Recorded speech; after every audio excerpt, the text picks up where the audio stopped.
আমাদের আজ কয়েকদিন যাবত দেশের মধ্যে চুরি, বাটপারি, ছিনতাইকারী, ডাকাতি, ধর্ষণ, জিনা, ব্যভিচার এগুলো আস্তে আস্তে বেড়েই চলছে, কমতি নেই। যতদিন যাচ্ছে ততদিন এগুলা গাঢ় হচ্ছে, বাড়তেছে। এগুলা বাড়ার কিছু কারণ আছে। এগুলা বাড়ার কারণ হলো আল্লাহ তাআলা আমাদেরকে যে দায়িত্ব দিয়েছেন, আল্লাহ তাআলা যে আমাদেরকে সৃষ্টি করেছেন, সৃষ্টি করার পর আমাদেরকে কিছু দায়িত্ব দিয়েছেন। তার মধ্যে সর্বপ্রথম যে দায়িত্ব,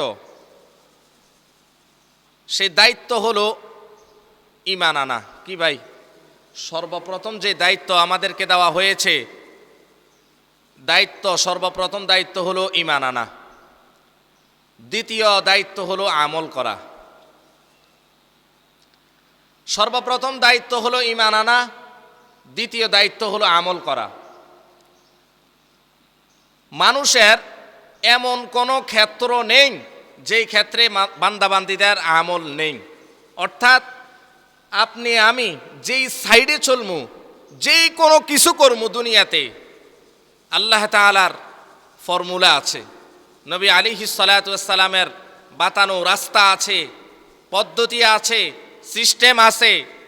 আমরা আমাদের মন গড়া মতো ওই সিস্টেম ছাড়া যদি চলি, তাহলে আমাদের আমল হবে না, বরঞ্চ এটা হবে লাগামহীন জীবন।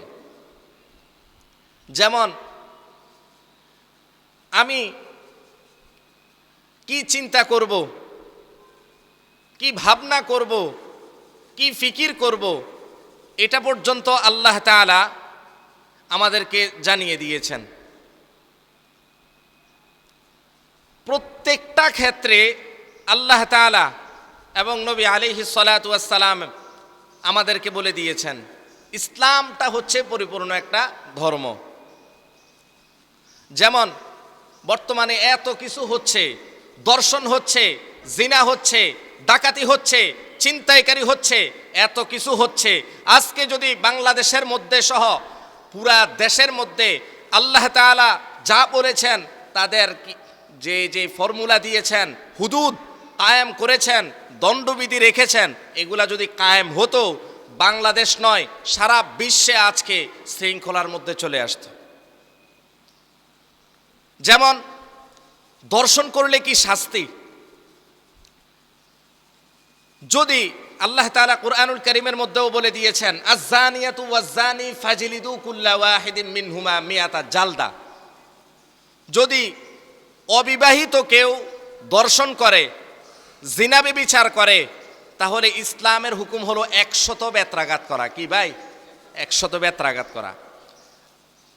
আর যদি অবিবাহিত হয়, তাহলে হুকুম রাখা হয়েছে তাকে রজম করা।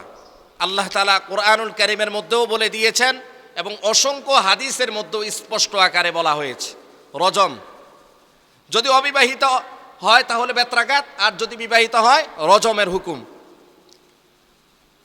আজকে আমাদের দেশে বড় আফসোসের সাথে বলতে হয়, আমরা নামাজ পড়ি কোরআন সুন্নাহ বিধিবিধান মোতাবেক, রোজা রাখতেছি কোরআন সুন্নাহর বিধিবিধান মোতাবেক, হজ করতেছি কোরআন সুন্নাহর বিধিবিধান মোতাবেক, যাকাত দিচ্ছি কোরআন সুন্নাহর বিধিবিধান মোতাবেক, এতে কারো কোনো অভিযোগ নেই। কিন্তু যখন আমরা আল্লাহ তাআলার যে হুদুদ রয়েছে, দণ্ডবিধি রয়েছে, এগুলা কারো সংস্কার করার, কারো হস্তক্ষেপ করার অধিকার আল্লাহ কাউকে দেন নাই, নবী রাসূলকেও দেন নাই। কি কি অপরাধ করলে কি শাস্তি, আল্লাহ তাআলা এটা কুরআনুল কারীমের মধ্যে স্পষ্ট আকারে বলে দিয়েছেন যে জিনা করলে তার কি শাস্তি, চুরি করলে তার কি শাস্তি, আল্লাহ তাআলা বলে দিয়েছেন। সতী সাধী নারীর উপর যদি কেউ অপবাদ দেয় জিনা করার, তাহলে তার কি শাস্তি, এবং মদ যে পান করবে তার কি শাস্তি, এগুলা প্রত্যেকটা কিন্তু বিধিবিধান আছে।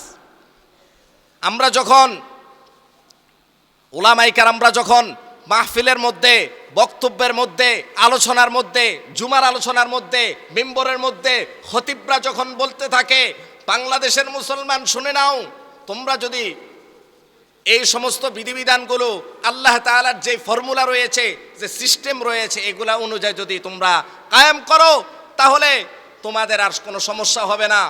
আজকে যদি কোরআন সুন্নাহ মোতাবেক এই দণ্ডবিধিগুলো আদায় করা হতো, কায়েম করা হতো, তাহলে আমার বোন আসিয়া আজকে দর্শন হতো না। শুধু আমার বোন নয়, আমার বোনের মতো হাজারো বোন দর্শন শিখা হচ্ছে। একমাত্র কেন? দর্শনের যে বিচার, সে বিচার আজকে বাংলাদেশের মধ্যে নাই। আজকে যদি দর্শনের বিচার হতো, ৮০ বছরের বৃদ্ধা মহিলা দর্শনের শিকার হতো না। আজকে যদি দর্শনের শিকার যারা হচ্ছে, তাদের যদি আজকে কোরআন সুন্নাহ মোতাবেক দণ্ডবিধি কায়েম করা হতো, তাহলে আজকে ভাই তার বোনকে দর্শন করতো না, বাবা তার কন্যাকে দর্শন করতো না, মাকে তার সন্তান দর্শন করতো না। কারণ যে একটা কায়েম করা হবে, দণ্ডবিধি করা হবে, যদি আমি দর্শন করি, আমি যদি অবিবাহিত হই, তাহলে আমাকে বেত্রাঘাত লাগানো হবে, আর যদি আমি বিবাহিত হই, তাহলে আমাকে রজম করে পাথর নিক্ষেপ করে আমাকে মেরে ফেলা হবে। এই ভয় তার ভিতরে থাকতো। আজকে আমাদের এই ভয়টা কেন নাই? কারণ আমাদের বাংলাদেশের মধ্যে এগুলার কায়েম করা হয় না। এত জিনা ব্যভিচার হচ্ছে। আমাদের বোন ৮ বছরের আসিয়া, নাম তো শুনছেন, এই ৮ বছরের আসিয়া সহ হাজার হাজার মেয়েরা দর্শন হচ্ছে, আমার মা বোনরা দর্শন হচ্ছে। এগুলার কি বিচার হচ্ছে বাংলাদেশে?